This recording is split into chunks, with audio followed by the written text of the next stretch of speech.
on CNN, your home turf. He directed, wrote, produced, and starred in the new movie Somewhere in Queens. Ray Romano is over here. It's on Hulu. I loved it. She is the anchor of CNN's Laura Coates Live. You all know Laura Coates. Okay. You're a big star and novelist and co-host of the America This Week podcast. Walter Kirn was as funny as ever tonight.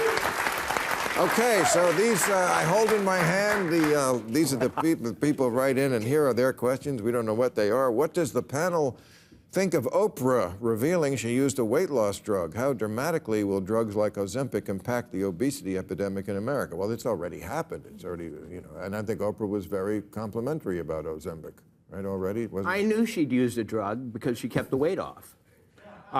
It seems like every other Oprah diet hasn't worked, so it had to be something, right? Right. I think Oprah looks wonderful, but I will say I'm glad that she's talking about the lack of it. There should not be shame associated with what people are doing. However, if it's going to turn into you get an Ozempic and you get one and you get one, different story. Can I ask a question? Please do. Are we okay with Ozempic? What's the downside? Well, We don't know yet. Yeah. I'm hearing good. I hear good things, and that it's not only going to be useful for weight loss, but addiction. I mean, it does something to your brain. I don't know. I mean, would I use it? No, I don't. And you use everything, right? And I am a drug aficionado. Yes, you're right. Ray, this is for you. Do you think a show like Everybody Loves Raymond that appealed to people all over the political spectrum would be successful today in our polarized country? And it'll be more successful. I mean, it's what this country needs. But here I am answering for you. It's hard to say. I mean, the landscape has changed. TV has changed. And a live sitcom in front of an audience is kind of a throwback thing. But I think at the end, funny is funny if it's done right. I think it can survive if you do it right. I'm much more worried about stand-up. I mean, stand-up, yeah. Yeah, I mean, somebody, a friend we both know, was telling me about performing recently at some place, and there was like mostly millennials, and she goes into her act, and she's hysterically funny, and she said there was this like feeling of like, oh, the old person is doing jokes. Because that's like corny now. Jokes are corny, Ray. Don't tell jokes, it's corny. Well, I still go to the clubs. When I'm in New York, I go to the And Cellar. please keep telling jokes, they're funny. Yeah. Don't let the millennials dissuade you. The next time you got to tell them in acronyms. You got to do the whole bit in just TTYL, FMFA, whatever it is. Yeah, it'll be a day where they don't laugh. They just go LOL, LOL. That's what you got to worry about. Right. Okay. See, you are good at this. How will Shohei Ohtani's landmark $700 million deal with the Dodgers change baseball and professional sports? I don't know if it'll change it. It's just always moving up. Yeah, it's always been going up. That's why I invested in the Mets when I did. And people would say, "You're crazy. Why are you buying a piece of a baseball team?" I said, "Because sports is the one thing that always goes up, and because I did a piece on this one week. It's the one thing you can trust.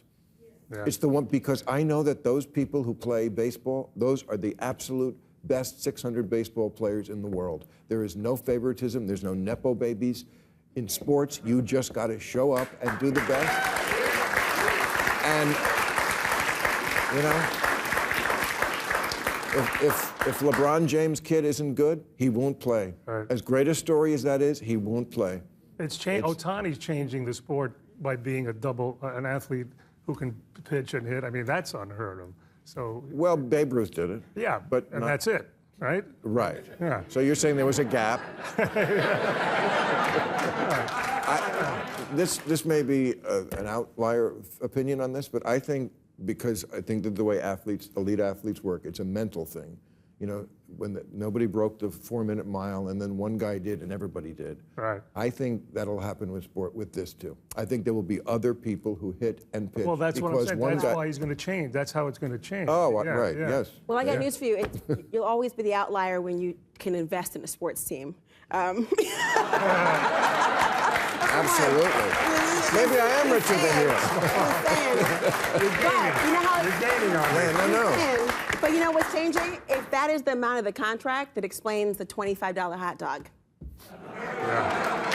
Is there really a $25 hot I mean, it's like you get a hot dog, you get a soda, I know. you may get a pretzel. The Cracker Jack toy is not even like a real toy; it's paper. I mean, it's a whole thing. Right. It's a whole thing now. No, I never understand the American economy. I don't like Taylor Swift tickets. I read somewhere that the average spent on the Taylor is $1,300. Now that includes like travel and merchandise, but like that many people have that much money to waste. I mean, can you The thing imagine is, going to? they don't have that much money to waste. They beg, borrow, they charge up their credit card. Yeah. I think they get it from their parents. They get it from their parents, and Yeah. then they turn into Hunter Biden later because. Boy, poor Hunter Biden. Laura, what do you think of Jack Smith taking Trump's immunity claim directly to the Supreme Court? Brilliant. Why not? I mean, why not go straight to the horse's mouth? I mean, or 9 of them. I mean, you're going to have a time when you know it's ending up in the Supreme Court. So why go through all the rigmarole and that circuitous route? Well, just give me the answer. Is he immune or not? Do I have a case? Is there a trial in March? Now, Ray claims he's not smart enough to do this show, but he plainly is. Just pretend he isn't and explain the background of this, right? Dumb it down. No, not dumb it down, but I mean, people may not have heard about immunity, and I'm a little fuzzy on this too. So Jack and Jill went up a hill, and then they. No, honestly, here's what happened. Really, it's this. Remember that statement by Nixon, if the president does it, it's not illegal. Right. Remember that statement? Well, everything a president does is not an official presidential act. Going to the bathroom, campaigning, creating a crime. These aren't things that are in the wheelhouse of a president in the same respect. So they're trying to figure out, if it's not what your official duty is, do you get the protection of being able to say, you can't touch me, you can't prosecute me, because everything I'm doing is part of the job? But that's the immunity issue. Which of his 4 trials does this pertain to? This pertains to the January 6th trial in Washington, D.C., the big one, the federal trial about election subversion. He's trying to claim that everything he said leading up to January 6th and really on January 6th was all part of a presidential duty, and therefore I can't be prosecuted. You got to know the answer to that question before you go forward with the trial, because if he's right, and if the court sides with him, a lot of these cases at the federal level go poof, gone. I saw today that Trump is beating Biden by 10 points, 48 to 38. And only last month, Biden was up by 4. He lost 14 points in a month. And it's a month where the economy seemed to be getting better. It seemed like inflation is getting more under control. The stock market just hit a record high. What was the 14-point loss about? It can't all be Hunter Biden. I know we love to pile on Hunter Biden, but I don't know. I feel like people talk about the feelonomics, right? How I feel about something more than what the actual data is. And I'm far from my, home turf talking about inflation and everything else. I know how much milk costs. I know how much gas costs. I know how I feel about both. But people are not always on board and saying, you might be telling me all the wins you have, but if I don't feel like I'm winning, then I'm not winning and you won't either. I also, so riddle me this. I saw in the paper this week that somebody asked Biden if they thought he was the only one who could beat Trump, which I always thought was the whole reason why this person who, I like Joe, but I don't think he should be the candidate. But I thought that's the whole raison d'etre for the, he said, yeah, I think about 50. He said he thought 50 Democrats could beat Trump. Then why are you there?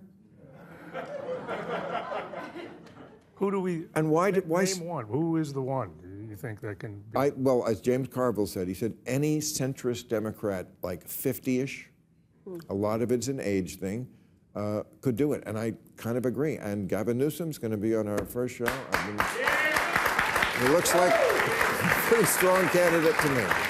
All right, we got to go. Thank you very much. Oh, I'm sorry. Did you want to? No, I was just going to say, everybody loves Ray. Oh, You should run. we like him too much for that. Thank you, everybody. We'll see you next week.